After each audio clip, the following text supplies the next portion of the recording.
సువార్తను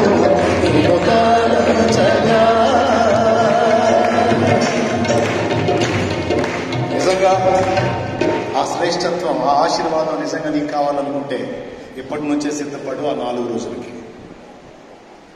ఫస్ట్ మొదటి రోజు మొదటి కోటం దగ్గర నుంచి చివరి రోజు చివరి కోటం వరకు ఒక్కటి కూడా మిస్ అవ్వకూడదు. ఇది ఇంతగా నేను ఎందుకు చెప్తున్నానో అర్థం చేసుకోండి. పోగొట్టుకోవద్దు ఏ కూటాన్ని కూడా. ప్రార్థన చేయండి, ప్రార్థన గుంపులు మొర్ర పెట్టండి, దేవుని సన్నిధి కదలాలి, దేవుని ప్రసన్నత అనుభవించాలి, పర్ణశాలల అనుభవం. ఆ 4 దినాలు మనం అరణ్యపు అనుభవంలో దేవునితో గడుపుదాం, దేవుని పరిశుద్ధులతో గడుపుదాం, దేవుని సాహచర్యంలో గడుపుదాం, దేవుని క్రొత్త కీర్తనలో నూతన ఉపదేశాలు. ఆయన చెప్పేది కాలేదు. ఆ 4 దినాలకి మనకి రెండో లోకం అనేది లేకుండా పూర్తిగా ఆయన ప్రపంచంలో మనం గడిపేటువంటి మధురమైన అనుభవాలు.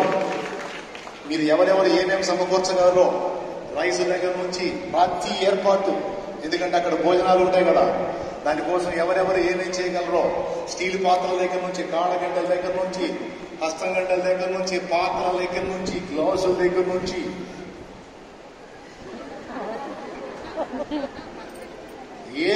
ఎవరెవరు ఏమేం చేయగలరో మీ దమ్ము, మీ ఓపిక మొత్తం సమకూర్చండి.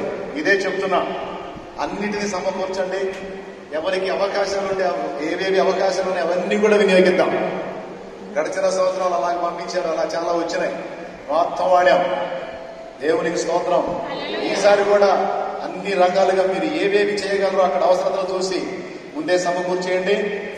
ఆ 4 దినాలు నేల నలు చెరగల నుండి దేవుడు ఆత్మల్ని పంపబోతున్నాడు, బలమైన కార్యాలు జరిగించబోతున్నాడు.